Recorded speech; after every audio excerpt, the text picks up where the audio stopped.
بسم اللہ الرحمن الرحیم۔ شروع اللہ کے نام سے جو بڑا مہربان نہایت رحم والا ہے۔ تقوی کیا ہے یہ؟ آخر یہ تقوی کس شے کا نام ہے؟ تقوی دل کی ایک کیفیت کا نام ہے۔ رسول اللہ صلی اللہ علیہ وسلم فرماتے ہیں التقوی ہے ہونا، التقوی ہے ہونا۔ آپ نے فرمایا یشور الی صدرہ، کہ دیکھو تقوی یہاں ہوتا ہے، دل کے اندر ہوتا ہے۔ دل کی ایک کیفیت کا نام تقوی ہے۔ آپ اکیلے ہیں گھر میں،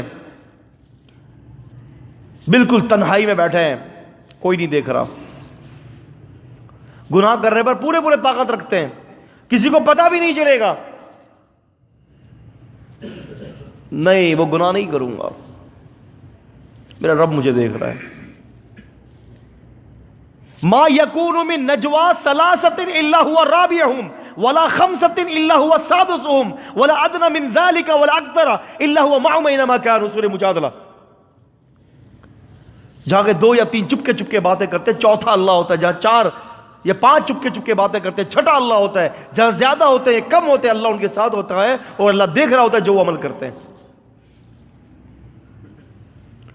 سورہ قاف میں فرمایا وَلَقَدْ خَلَقْنَا الْإِنسَانَ وَنَعْلَمُ مَا تُوَسْوِسُ بِهِ نَفْسُهُ وَنَحْنُ أَقْرَبُ إِلَيْهِ مِنْ حَبْلِ الْوَرِيدِ۔ ہم نے پیدا کیا انسان کو، ہم جانتے ہیں کہ اس کے سینے میں کیا وسوسات آتے ہیں، ہم جانتے ہیں، کیونکہ ہم تو اس کی رگ جان سے زیادہ اس کے قریب ہیں، علم اور قدرت کے اعتبار سے، علم اور قدرت کے اعتبار سے ہم جانتے ہیں۔ سورہ واقعہ میں فرمایا فَكَيْفَ اذا بلغت الحلقوم وانتم حينئذ تنظرون ونحن اقرب الیہ منکم ولکن لا تبصرون۔ وہ وقت کیا ہوگا کہ جب جان حلق کو آ جائے گی اور تم اس مرنے والے کو دیکھ رہے ہوتے ہو۔ اللہ تعالیٰ کہتا ہے وَنَحْنُ أَقْرَبُ إِلَيْهِ مِنْكُمْ وَلَكِنْ لَا تُبْصِرُونَ، ہم ہوتے ہیں اس مرنے والے سے تم سے زیادہ قریب، لیکن تم ہمیں نہیں دیکھتے۔ گناہ کرنے پر پورا اختیار ہے، پورا اختیار ہے، کر سکتا ہے گناہ، لیکن چھوڑ دیتا ہے اس گناہ کو اس وجہ سے کہ میرا اللہ مجھے دیکھ رہا ہے۔ سمجھ لے کہ جب یہ کیفیت پیدا ہو جائے تو یہ تقوی کا معیار شروع ہو چکا ہے۔ جب گناہوں سے کراہیت شروع ہو جائے، جب گناہ کرتے وقت رونگٹے کھڑے ہو جائیں، تو سمجھ لیجئے کہ تقوی کا معیار شروع ہو چکا ہے۔ تو اٹھا لیجئے صحابہ کی زندگی۔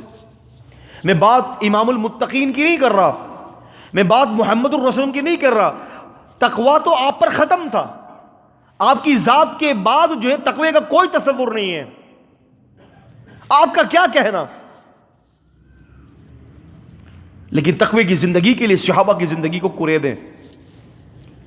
اعلیٰ قسم کا تقوی، ذہنی ستھرائی، قلبی ستھرائی، جسمانی ستھرائی، اعمال کی ستھرائی، ہر اعتبار سے پرفیکٹ لوگ تھے۔ اور صحابہ کرام یہ بات سمجھتے تھے کہ اگر ہمیں اللہ کو راضی کرنا ہے تو تقوی کے اندر آگے بڑھنا ہے۔